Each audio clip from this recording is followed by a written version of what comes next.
how to turn your old mattress into a new one in minutes.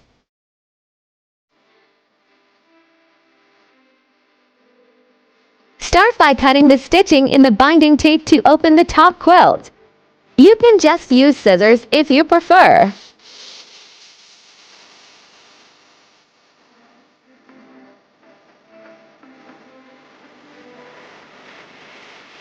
You might need to cut the inner fabric to have access to your foam.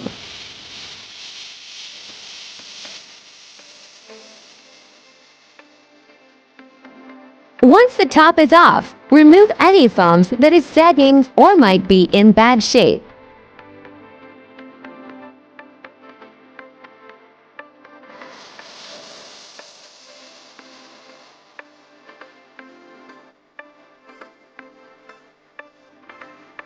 Place the new foam on top and zip it up with our zippered shell.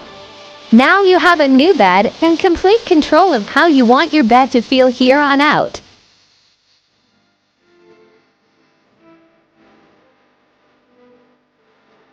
You can lay your existing foam and cover back on our bed while you wait for your new ones to arrive.